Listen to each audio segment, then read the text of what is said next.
Hello everyone out there. Welcome to the 8th episode of our Two Birds One Stone podcast. I think we need to explain why we haven't posted in a while, Lila. Oh, you're right, Dana. Our fans have no idea what we've been up to since our last podcast with Marianne Bernardo. She was lovely, wasn't she? Yes, and I hope everyone is following her. She writes beautiful poetry, and she painted our portrait. Don't forget her other watercolors. People love her owls. I don't like owls, especially the great horned ones. Though it is fun to get together with other crows and mob them, it keeps them on their claws. I thought we would invite other Substackers to be interviewed on our podcast. What do you think? Is that what you call them, or us? Substackers. It sounds like we are piling up hoagies. Hoagies? You've been spending too much time in South Jersey. You know there are beaches all along the coastline in Jersey.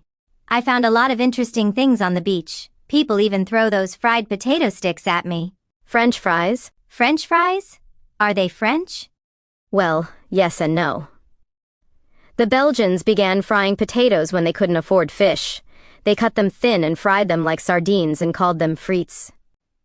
So why do you call them French fries? Because the French double-fried them to make them crispy, and that's what we have today.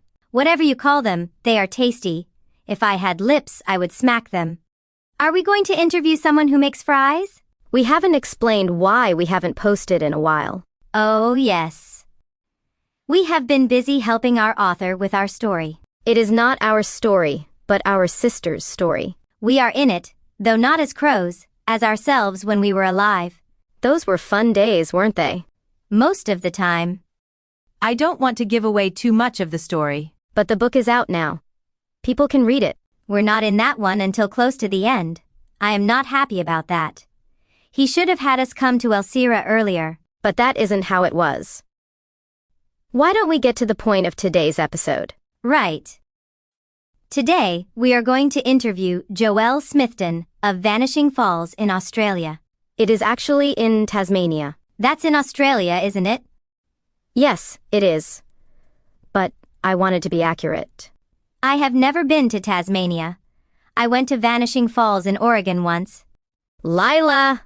Please introduce our guest. Okay.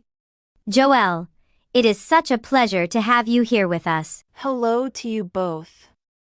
Have you read my story? I have. Don't lie. We listened to the audiobook. It is so hard to turn the pages and hold the book at the same time. There are no pages in an audiobook. I'm confused. I'm sorry, Joelle. Maybe you can tell us something about Vanishing Falls. Vanishing Falls is my home now. Well, it has been my home for a while now. I do love it here. You really should come visit. Is it true that the falls disappear underground and resurface elsewhere? You wouldn't want to venture too close to the falls. It is a tourist attraction. Brian says that the water drains through underground creeks and emerges kilometers away. Lots of people would swim in the water hole, but that is so dangerous.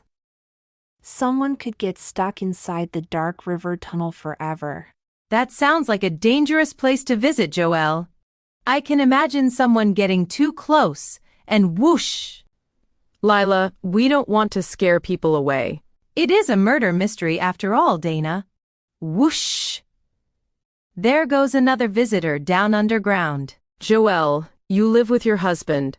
Could you tell us something about him? I have never been interviewed by crows before. This is very interesting, indeed. Brian is a wonderful man. He is a butcher and I help him sometimes in the shop. He is very protective of me. I like that about him. A butcher? That adds to the intrigue, don't you think? Chop, chop, whoosh. Are you accusing my Brian of murder? Joelle, my sister sometimes gets carried away with her thoughts. Oh, I know what that is like. People tend to ignore me because I think of things they might not want to know or hear. Thank you, Joelle. Some people, or crows, can be cruel. Do tell me how you and Brian met. I love to hear stories about romance. As I said, Brian is very protective of me. 12 happy years, we've been married. The best years of my life. Brian is a tall man with black hair and hands bigger than any T-bone steaks we seal at the butcher shop. And he's smart, my Brian. He learned to read before he was in the first grade, and he knows all about the geography and history of the area, which is why he insists on calling the stream on the Lily's farm Murdering Creek, instead of the new name, Hollybank Creek. Ooh. Tell me more about this Murdering Creek. Well, it has to do with the indigenous people. There was a murder, so the people like my Brian called it Murdering Creek, to honor those who were killed. Joelle, tell us something about the woman who disappeared. Her name is Lily? Celia Lily, Jack's wife. Celia is a friend. I do not have too many friends. Miss Gwen is my best friend, and Nev is my second best friend. Of course, Brian is my husband. I do like other people in the village, and I know some of them talk about me, but Celia wouldn't do that. She is pretty, like a Hollywood movie star kind of pretty. It sounds like you really like Celia. You must have been upset when she disappeared. Everyone was. Well, most everyone, anyway. I felt bad for her children and Jack, of course, alone in that big calendar house. I mustn't say too much. Brian is always telling me to be careful what I say around strangers. Well, you have given us quite a treat today, Joelle. No, I didn't bring any treats. Should I have? I love to bake. Joelle, my sister means it was lovely talking with you today. But tell me, what do you bake? I make melting moments, chocolate chip cookies, marble cake, and delicious cinnamon banana loaf. I like making cakes. My second favorite recipe book is the Women's Weekly's Basic Cookbook with step-by-step photos. On the front is a pavlova decorated with strawberries, kiwi fruit, and passion fruit seeds. That's a delicious cake. That book was a wedding gift from my foster mother Darlene, along with the children's birthday cake book. The birthday cake book is the best. I've used it so many times the pages are splattered, and there are only 3 cakes I still have left to make: the piano, the castle, and the log cabin. Do you bake with your children? I prefer to do it alone. You need to set your mind to it, if you want to do it right. I am very good at it. My sponge cakes are as fluffy as if I whipped white summer clouds into the mixture. My lemon meringue pie makes people close their eyes when they taste it. I love sponge cake. I never had it with clouds, though.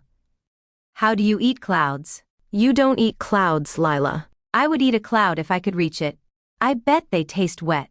Please continue, Joelle. I like the process, the order of taking out the flour and measuring it into the bowl, melting the butter, folding the eggs into the dry mixture. I like scraping the batter into the baking dish and pressing the damp balls of dough flat onto the baking tray with a fork. There's nothing more satisfying than knowing you have something delicious baking in the oven. I'm getting hungry. I could go for a nice hot baked lump of dough right now. Maybe I can send you some. What kind of treats would crows like? You might like my pavlova. It's made of eggs. Crows love eggs. I heard of him. Isn't he the one with the dogs? Ignore my sister, Joelle. Thank you for joining us today. I do hope people buy the book and read all about your adventure in Vanishing Falls. It was such a pleasure to be with you today. Wait. Did you give Joelle our address so she can send us the egg stuff? Say goodbye, Lila. Joelle, come back.